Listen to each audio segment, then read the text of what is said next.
Hi every one. വളരെ സങ്കടമേറിയ വാർത്തയാണ് മക്കളെ രാവിലെ തന്നെ കിട്ടുന്നത്. നമ്മുടെ അനുമോൾ കുറച്ച് കാര്യങ്ങൾ പറയുന്നുണ്ട്. അനുമോൾക്ക് ഒരു സർജറി വേണമെന്ന് ഡോക്ടർ പറഞ്ഞിരുന്നു. എന്താണ് അനുമോൾ പറയുന്നത്? നിങ്ങൾ അതൊന്ന് ജസ്റ്റ് ഒന്ന് കേൾക്കണം. ഓക്കെ, എനിക്ക് പേഴ്സണലി നല്ലോണം സാഡായി ആ ഒരു വാർത്ത കേട്ടിട്ട്, അനുമോൾ പറയുന്നത് കേട്ടിട്ട്. നമുക്കത് ജസ്റ്റ് ഒന്ന് എന്തായാലും കേട്ട് നോക്കാം. ഓക്കെ, അതിന് മുന്നേ ഒരു ഈ ഒരു ഭാഗത്ത് ഇങ്ങനെ നിൽക്കുമ്പോൾ ഇങ്ങനെ മനസ്സിലാവുമായിരിക്കും പൊന്തലുണ്ട്. ശരിക്കും എനിക്ക് ബിഗ് ബോസിൽ പോകുന്നതിന് മുന്നേ എനിക്ക് ഇവിടെ ഒരു ഇടി കിട്ടിയിട്ടുണ്ടായിരുന്നു. അപ്പോൾ ഒരു പൊട്ടലുണ്ടെന്ന് ഡോക്ടർ പറഞ്ഞു, സർജറി ചെയ്യണമെന്നൊക്കെ പറഞ്ഞു. അപ്പം ഞാൻ ഈ സർജറി ചെയ്യാതിരിക്കാൻ വേണ്ടിയിട്ട് ഞാൻ കുറേ ഹോസ്പിറ്റലൊക്കെ കയറി ഇറങ്ങി. അപ്പോൾ എല്ലായിടത്തും പോകുമ്പോൾ ഒന്ന് രണ്ടിടത്ത് പറഞ്ഞു നമുക്ക് സർജറി ചെയ്യണം, ചെയ്ത് കഴിഞ്ഞാൽ നല്ലതാണ്, കാരണം അല്ലെങ്കിൽ എല്ലാം ഇങ്ങനെ പൊന്തി നിൽക്കുന്നത് ലൈഫ് ലോങ് അങ്ങനെ തന്നെ ആയിരിക്കും എന്ന് പറഞ്ഞു. വേറെ പ്രശ്നങ്ങളൊന്നുമില്ല, എല്ലാം ഇങ്ങനെ തന്നെ ഇരിക്കും. പിന്നെ അത് ഭാവിയിൽ ചില ഡോക്ടർ പറഞ്ഞു അത് ലൈഫ് ഈ പറഞ്ഞ ഫ്യൂച്ചറിൽ എന്തെങ്കിലുമൊക്കെ പ്രശ്നങ്ങൾ ഉണ്ടാകാൻ സാധ്യതയുണ്ട്, അത് സർജറി ചെയ്ത് വേറെ പ്രശ്നമൊന്നുമില്ല, സർജറി ചെയ്ത് മാറ്റുന്നതായിരിക്കും കുറച്ചും കൂടെ നല്ലതെന്ന് പറഞ്ഞു. അപ്പോൾ എൻ്റെ മാറ്റണമെന്ന് പറഞ്ഞിട്ടുണ്ടായിരുന്നു. അപ്പം പോകുന്നതിന് മുന്നെയാണ് എനിക്ക് ഈ ഒരു ഇടിയെ കിട്ടി. അതിൻ്റെ പാടാണ് ഈ കാണുന്നത്. ഇവിടെ ഒരു പാടുണ്ടായിരുന്നു, അതൊക്കെ പോയി. കയറുന്നതിന് മുന്നേ നല്ല പാടുണ്ട്. അപ്പം ഡോക്ടർ പറഞ്ഞു സർജറി കഴിഞ്ഞാൽ ഒരു 1 മന്ത് റെസ്റ്റ് എടുക്കണം, ഈ ഒരു ബെഡ്റൂമിലായിരിക്കണം റെസ്റ്റ്, പുറത്തുനിന്ന് ആരെയും കയറ്റി വിടാൻ പാടില്ല, വായിക്കൂടെയാണ് ശ്വാസം വിടേണ്ടെന്നൊക്കെ പറഞ്ഞപ്പോൾ എനിക്ക് പറ്റുന്ന കാര്യമില്ല, റൂമിനകത്ത് കയറി ഇരിക്കുക, സംസാരിക്കാൻ പാടില്ല എന്നുള്ളത്. ഞാൻ വിചാരിച്ചു ബിഗ് ബോസിൽ പോയിട്ട് വന്നതിന് ശേഷം സർജറി ചെയ്യാമെന്ന്. ഇതുവരെ ഇവിടെ വന്നതിന് ശേഷം ഇതുവരെ ഞാൻ ഡോക്ടറെയും കണ്ടിട്ടില്ല. എനിക്ക് ഹോസ്പിറ്റലിൽ പോയിട്ട് എനിക്ക് ബോഡി ചെക്കപ്പ് പോലും നടത്താൻ ഇതുവരെ പറ്റിയിട്ടില്ല, ഒന്നിനും പറ്റിയിട്ടില്ല. ഇവിടെ വീട്ടിൽ വന്ന് കയറിയപ്പോൾ തന്നെ പ്രോഗ്രാമും കാര്യങ്ങളൊക്കെ ആയിട്ട് തിരക്കായി. പിന്നെ നമുക്ക് എല്ലാവരും, ഞാൻ ബിഗ് ബോസ് വെച്ച് പറഞ്ഞ കാര്യമാണ്, ഇവിടെ വീട്ടിൽ വന്നു കഴിഞ്ഞാൽ പിന്നെ എൻ്റെ ഹെൽത്ത് നോക്കണം. പിന്നെ എനിക്ക് ഈ പ്രോഗ്രാം കാര്യങ്ങൾ ചിലപ്പോൾ പോകാൻ പറ്റില്ല. നമുക്ക് നല്ല ഹെൽത്തി ആയിട്ട് ഇരുന്നാൽ മാത്രമല്ലേ പ്രോഗ്രാം ചെയ്യാൻ പറ്റൂ. പിന്നെ ഇവിടെ വന്നപ്പോൾ കുറേ പേര് പറഞ്ഞു നല്ല പ്രോഗ്രാമൊക്കെ വന്നിട്ടുണ്ട് അത്യാവശ്യം.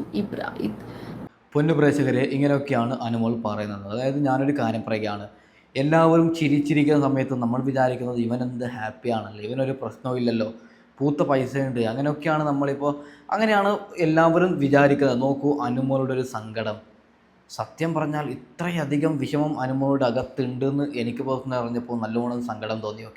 ഓക്കെ, അനുമോൾ ബാക്കിയും കുറച്ച് കാര്യങ്ങൾ എന്തുകൊണ്ട്, അതായത് ബിഗ് ബോസിൽ എന്തെങ്കിലും പഠിച്ചോ, അതിനുള്ള ഉത്തരം അനുമോൾ തരുന്നുണ്ട്. നമുക്കത് ജസ്റ്റ് ഒന്ന് കേട്ട് നോക്കാം. ഓക്കെ, കൂടെയാണ് എൻ്റെ പോസിറ്റീവ് സൈഡും നെഗറ്റീവ് സൈഡൊക്കെ കുറച്ചുകൂടെ, അതും കൂടെ അതൊക്കെ അറിയാൻ വേണ്ടിയിട്ട് കൂടിയാണ് ഞാൻ ശരിക്കും നിങ്ങൾ എന്നെ മനസ്സിലാക്കാൻ കൂടി വേണ്ടിയിട്ടാണ് ഞാൻ ബിഗ് ബോസ് എന്ന് പറഞ്ഞ ഷോയിൽ പോയത്. അത് ഞാൻ പോകുന്നതിന് മുന്നേ ഞാൻ പറഞ്ഞതാണ്, എല്ലാ മനുഷ്യർക്കും ഒരു പോസിറ്റീവ് സൈഡും നെഗറ്റീവ് സൈഡും ഉണ്ട്, അതില്ലാത്ത ആരുമില്ല അല്ലേ.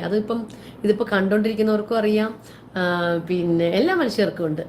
അപ്പം നമ്മളൊരു വീട്ടിനകത്ത് പോയി കഴിഞ്ഞാൽ, ഒരു ബിഗ് ബോസ് എന്ന് പറഞ്ഞൊരു വീട്ടിനകത്ത് പോയി കഴിഞ്ഞാൽ ഒരു 100 ദിവസം നിൽക്കാൻ കണക്കിനാണ് നമ്മളെല്ലാവരും 25 പേരും പോകുന്നത്. അപ്പം നമ്മൾ പുറലോകവുമായിട്ട് ഒരു ബന്ധമില്ല, വാച്ചില്ല, ഫോണില്ല, ആരുമായിട്ട് പുറത്തുള്ളവർ ആരുമായിട്ട് കോണ്ടാക്റ്റ് ഇല്ല. ആ 25 പേര് മാത്രമേ ഉള്ളൂ അതിനകത്ത്. അപ്പോൾ 3 മാസം ഒരു 100 ദിവസം ബിഗ് ബോസിൽ ഹൗസിൽ വെച്ചിട്ട് ഫോണില്ല, ആരോരുമില്ല, അങ്ങനെ നിൽക്കുകയാണെങ്കിൽ വലിയൊരു പാടാണ്.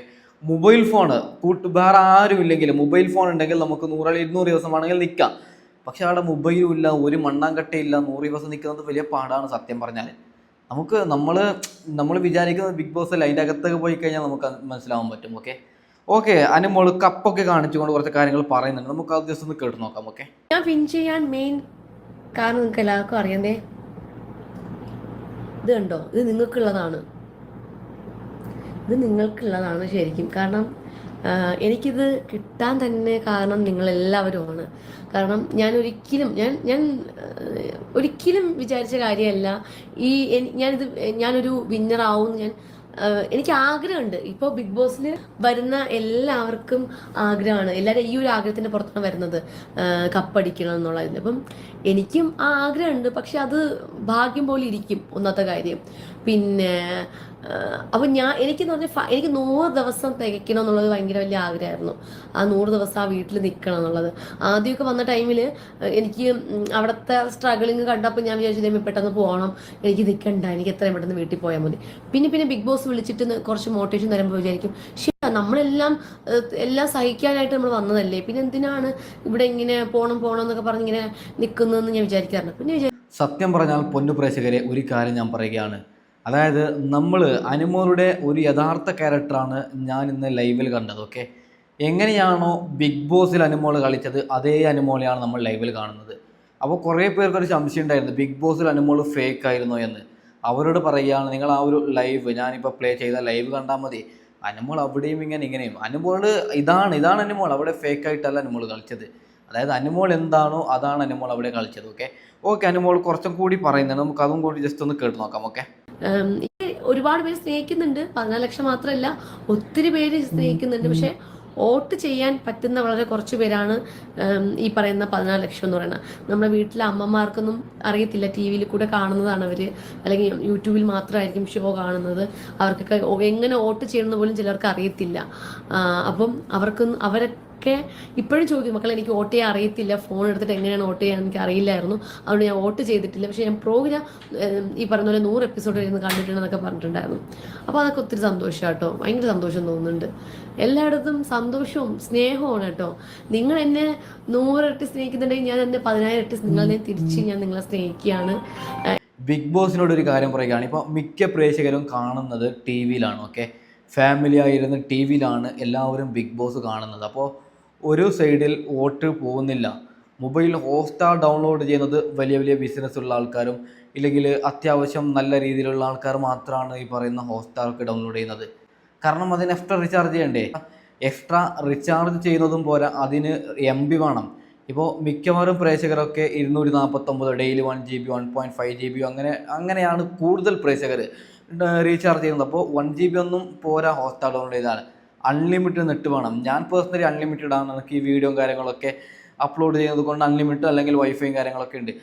ഒന്നെങ്കിൽ റൂമിൽ വൈഫൈ ഉള്ളവരാണ് ഹോട്ട്സ്റ്റാർ യൂസ് ചെയ്യുന്നത്, അല്ലെങ്കിൽ അൺലിമിറ്റഡ് റീചാർജ് ചെയ്യുന്നവരാണ്. അല്ലാതെ ഭൂരിപക്ഷം ആൾക്കാരും ടി വിയിലാണ് കാണുന്നത്. അപ്പോൾ എല്ലാവർക്കും വോട്ടിടുന്ന എന്തെങ്കിലും ഒരു സംവിധാനം ടി വിയിൽ മറ്റേ റിമോട്ടിൽ ഒത്തിയിട്ട അങ്ങനെ എന്തെങ്കിലും ഒരു സംവിധാനം കൊണ്ടുവരണമെന്നാണ് ഞാൻ പേഴ്സണലി ആഗ്രഹിക്കുന്നത്. ഓക്കെ, അനുമോൾ ബാക്കി കൂടി പറയുന്നത് നമുക്ക് അതുകൊണ്ട് കേട്ട് നോക്കാം എന്ന് വിചാരിച്ചിരിക്കുകയാണ്. നമ്മൾ ബിഗ് ബോസ് കൊണ്ട് നമ്മൾ എന്തൊക്കെയാണ് പഠിച്ചത് എന്നുള്ളത്. അപ്പം അതുകൊണ്ട് ഞാൻ എന്തൊക്കെയാണ് പഠിച്ചതെന്നുള്ളതെന്ന് വെച്ചാൽ ജീവിതം എന്താണെന്ന് നന്നായിട്ട് കുറച്ചുകൂടെ പഠിച്ചു. കുറച്ചുകൂടെ നന്നായിട്ട് ഏതൊരു സിറ്റുവേഷനെ ഹാൻഡിൽ ചെയ്യാനും കൂടെ നമ്മൾ പഠിച്ചു. ഞാൻ ശരിക്കും പറഞ്ഞാൽ ഒത്തിരി പേര് എന്നോട് പറഞ്ഞിട്ടുണ്ട് ബിഗ് ബോസ് എന്ന് പറഞ്ഞ ഷോയിൽ പോകരുതെന്ന് ഒത്തിരി പേര് എന്നോട് പറഞ്ഞിട്ടുണ്ടായിരുന്നു കേട്ടോ, പോകുന്നതിന് മുന്നേ. അപ്പോൾ ഞാനിങ്ങനെ ചിന്തിക്കുന്നുണ്ടായിരുന്നു, അപ്പം എന്തിനാ അങ്ങനെ പറഞ്ഞത്, അല്ലെങ്കിൽ എന്തിനാ അങ്ങനെ പറയുന്നതെന്നൊക്കെ ഞാൻ ചിന്തിച്ചിട്ടുണ്ട്. ശരിക്കും എല്ലാ സീസണും ഒരുപോലെ അല്ലല്ലോ. എനിക്കിത് കഴിഞ്ഞതിന് ശേഷം മനസ്സിലായി ബിഗ് ബോസ് എന്ന് പറഞ്ഞ ഷോയിൽ വന്നത് നന്നായി എന്ന് എനിക്ക് പലപ്പോഴും തോന്നിയിട്ടുണ്ട് അവിടെ നിൽക്കുമ്പോൾ. കാരണം നമ്മൾ മനുഷ്യരെ അല്ല, ബിഗ് ബോസ് പോയാൽ നമുക്ക് ജീവിതം പഠിക്കാം. എന്താണ് യഥാർത്ഥ ജീവിതം അത് അവിടെ ക്ലിയർ ആയിട്ട് പഠിക്കാം. ഞങ്ങളെപ്പോലെ, അതായത് നമ്മളെപ്പോലെയുള്ള സാധാരണക്കാർ ബിഗ് ബോസിൽ പോയാൽ അവിടെ വിജയിക്കുമെന്ന് തന്നെ ഞാൻ പറയുകയാണ്. കാരണം നമുക്ക് ജീവിതം എന്താണെന്ന് ഓൾറെഡി പഠിച്ചാണ് നമ്മൾ പോകുന്നത്. കഷ്ടപ്പാടിൻ്റെ വേദന എന്ന് നമുക്കറിയാൻ പറ്റും. നമ്മളതായത് ഗൾഫ് രാജ്യങ്ങളിലൊക്കെ ഞാൻ പേഴ്സണലി +2 കഴിഞ്ഞ സമയത്ത് 3 വർഷം ഗൾഫിലുണ്ടായത് ഒരാളാണ്. അപ്പോൾ നമുക്കറിയും എന്താണ് ജീവിതം, എന്താണ് മനുഷ്യർ, ഒറ്റപ്പെടൽ എന്താണ്, എല്ലാം അറിയും. അതുകൊണ്ടാണ് ഇപ്പോൾ അനീഷ് പോയിട്ട് അവിടെ റണ്ണറപ്പായില്ലേ. എന്താണ് അനീഷിനെ അറിയും, അദ്ദേഹം ഒരു സാധാരണക്കാരനാണ്. അപ്പോൾ സാധാരണക്കാർക്ക് ജീവിതം എന്താണെന്ന് പഠിച്ചാണ് നമ്മളൊക്കെ പോകുന്നത്. അപ്പോൾ അനുമോൾ നല്ലൊരു മനുഷ്യ സ്ത്രീയാണ്. അനുമോളെ പേഴ്സണലി എനിക്ക് ഇഷ്ടമാണ്. അവളുടെ ഗെയിമും കാര്യങ്ങളൊക്കെ നല്ലോണം ഇഷ്ടമാണ്. ഞാനും അനുമോൾക്ക് വോട്ടും കാര്യങ്ങളൊക്കെ കൊടുത്തിട്ടുണ്ട്. ഓക്കെ, അനുമോൾ പറയുന്ന ബാക്കിയും കൂടി കേട്ട് നോക്കാം. എന്താ പറയണ്ടേ, എല്ലാം നമ്മൾ ഈ മനുഷ്യരുടെ എല്ലാവരുടെ ലൈഫിൽ എപ്പോഴും സന്തോഷം കാണത്തില്ല അല്ലേ. അത് നിങ്ങൾ കണ്ടുകൊണ്ടിരിക്കുന്നവർക്ക് നമുക്ക് ദൈവം എപ്പോഴും സന്തോഷം തരില്ല, സങ്കടവും തരും. ഒരുപാട് സങ്കടം തന്നിട്ട് പെട്ടെന്ന് ദൈവം നമുക്കൊരു സന്തോഷം തരും. അതാണ് എൻ്റെ ലൈഫിൽ ഉണ്ടായിട്ടുള്ളത് എപ്പോഴും. ബിഗ് ബോസ് എന്നല്ല, ബിഗ് ബോസിന് മുന്നേ എടുത്ത് നോക്കുകയാണെങ്കിൽ പോലും ഞാൻ കുറേ എൻ്റെ ലൈഫിൽ ഞാൻ കുറേ കരഞ്ഞിട്ടുണ്ട്. പിന്നെ എനിക്ക് ദൈവം പെട്ടെന്ന് ഒരു സന്തോഷം തരും, പിന്നെ കുറച്ച് നാൾ കഴിയുമ്പോൾ വീണ്ടും ഒരു സങ്കടം തരും, പിന്നെ വീണ്ടും പെട്ടെന്ന് സന്തോഷം തരും. അങ്ങനെയാണ്. അപ്പോൾ ഈ ഒരു 100 ദിവസം ഞാൻ ഭയങ്കര സങ്കടത്തിലായിരുന്നു, സന്തോഷത്തിലായിരുന്നു. എന്നിട്ട് അവസാനം ഞാൻ ഭയങ്കര സങ്കടത്തിലായി നിൽക്കുന്ന സമയത്ത് എൻ്റെ മനസ്സിൽ എനിക്കറിയായിരുന്നു ദൈവം എനിക്ക് എന്തോ നല്ലത് തരാൻ വേണ്ടിയിട്ടാണ് എന്നെ ഇങ്ങനെ വിഷമിപ്പിക്കുന്നതെന്ന് എനിക്ക് മനസ്സിലായി. പക്ഷെ അതൊരു വലിയൊരു സന്തോഷം എത്തിക്കുക എന്നുള്ളത് ഇത്രയും വലിയ സന്തോഷം എനിക്കറിയില്ലായിരുന്നു. എന്തായാലും അതിനെനിക്ക് ദൈവത്തിനോടാണ് ആദ്യം നന്ദി പറയേണ്ടത്. ശരിയാണ്, നമ്മൾ വലിയ എന്തെങ്കിലും കാര്യം നേടിയാൽ ആദ്യം ദൈവത്തോടാണ് നന്ദി പറയേണ്ടത്. അതായത് ചില ആൾക്കാരുണ്ട് എല്ലാം നേടും അതിനുശേഷം ദൈവത്തെ മറക്കും. അത് വളരെ വളരെ തെറ്റാണ്. ഇതുകൊണ്ടാണ് അനുമോളോട് ഭൂരിപക്ഷം പ്രേക്ഷകർക്കും ഇഷ്ടപ്പെടാൻ കാരണം. ഓക്കെ അനുമോൾ പറയുന്ന ബാക്കിയും കൂടി കേട്ട് നോക്കാം. ഇതിന്റെ പേരിൽ എനിക്ക് കപ്പ് കിട്ടാൻ പാടില്ലായിരുന്നു, അതിന് ഡിസേർവ് അല്ല എന്നൊക്കെ പറയുന്ന ഒത്തിരി പേരുണ്ട്. ഡിസേർവ് അല്ലെങ്കിലും ആണെങ്കിലും എന്താ ഇപ്പം പറഞ്ഞിട്ട് കാര്യമില്ല. എനിക്ക് സന്തോഷം മാത്രമാണ്. എന്നെ നിങ്ങളെല്ലാവരും കൂടെയാണ് സപ്പോർട്ട് ചെയ്തത്, എനിക്ക് വോട്ട് ചെയ്ത് എന്നെ ഇവിടം വരെ എത്തിച്ചത്. അപ്പം അത് അവർക്ക് ആ പറയുന്ന പോലെ എന്താ പറയണ്ടേ, 100 ദിവസം വരെ ഇരുന്ന് കണ്ടിട്ടുള്ളവർക്ക് ഞാനിത് ഡിസർവിങ് ആണെന്ന് തോന്നിയതുകൊണ്ട് മാത്രമാണ് വോട്ട് ചെയ്തിട്ടുള്ളത്. അല്ലാതെ പറഞ്ഞ് ചെയ്യിപ്പിക്കാനോ ഒന്നും ആരും ശ്രമിച്ചിട്ടില്ല. വോട്ട് ചെയ്യാൻ പറഞ്ഞിട്ടുണ്ടായിരുന്നു ഒത്തിരി പേര്. എന്നെ സ്നേഹിക്കുന്ന വ്യക്തികൾ പറഞ്ഞു അനുമോൾക്ക് വോട്ട് ചെയ്യണമെന്ന്. ചുമ്മാ ആരും, നമ്മൾ ഈ ലോകത്തുള്ളവരും ആരും പൊട്ടന്മാരൊന്നും അല്ലല്ലോ. അവർക്ക് ഇഷ്ടമുള്ളവരെ അവർ വോട്ട് ചെയ്യുന്നു, എത്തിച്ചു. എനിക്ക് തോന്നുന്നു എനിക്ക് ഒരു 16 ലക്ഷം പേര് വോട്ട് ചെയ്തിട്ടുണ്ടായിരുന്നല്ലേ അല്ലേ? അപ്പോൾ ആ 16 ലക്ഷം പേര് ഉണ്ടെങ്കിലും ആ വോട്ട് ചെയ്തവർ വെറുതെ വോട്ട് ചെയ്തവരല്ല, അവർ എന്നെ ഇഷ്ടപ്പെട്ട് വോട്ട് ചെയ്തവരാണ്. അപ്പം എനിക്കതിൽ ഒരുപാട് സന്തോഷം. പിന്നെ ഇഷ്ടപ്പെടാത്ത ആൾക്കാരുടെ അടുത്ത് എനിക്കൊന്നും പറയാനില്ല. എന്താ, എനിക്ക് നിങ്ങളുടെ അടുത്ത് സ്നേഹം മാത്രമാണ്. അനുമോൾ ജയിക്കാനുള്ള പ്രധാനപ്പെട്ട 3 കാരണങ്ങൾ ഞാൻ പറയാം. ഒന്ന്, അനുമോളുടെ ഗെയിമാണ്. അനുമോൾക്ക് ഓൾറെഡി അവിടെ ഇഷ്ടം പോലെ ഫാൻസ് ഉണ്ട്.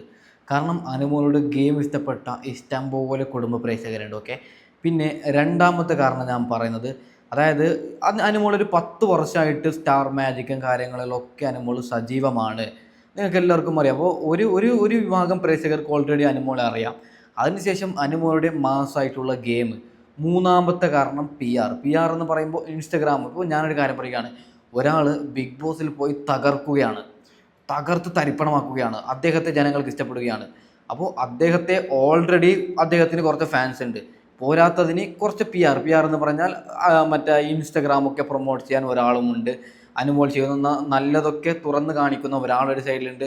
ഓൾറെഡി വലിയൊരു പ്ലെയറാണ്, ഓൾറെഡി പ്രേക്ഷക സപ്പോർട്ടുമുള്ള ഒരാൾ. ഈ മൂന്നുമുണ്ടെങ്കിൽ, ഇപ്പോൾ ഞാൻ ബിഗ് ബോസിലേക്ക് പോവുകയാണ്, എക്സാമ്പിൾ പി ആർ കൊടുത്തിട്ട് പോകുന്നു, കുറേ പൈസ ചിലവാക്കി പോകുന്നൊരു എക്സാമ്പിളാണ്. അതിൻ്റെ അകത്ത് പോയി ഞാൻ പാക്കിയാൽ വോട്ട് കിട്ടും? ഒരു മണ്ണാങ്കട്ടം കിട്ടൂല. അനുമോളുടെ ഒന്നാമത് സ്ട്രോങ്, അനുമോൾ ഈ വിനു എന്ന് പറയുന്ന ആൾക്ക് ഇൻസ്റ്റഗ്രാം ഏൽപ്പിച്ചില്ലെങ്കിലും അനുമോൾ വിജയിക്കുമായിരുന്നു എന്നാണ് ഞാൻ പേഴ്സണലി പറയുന്നത്. പൊന്നു പ്രേക്ഷകരെ, അപ്പോൾ വൈൻഡപ്പ് ചെയ്യുകയാണ്. ബൈ.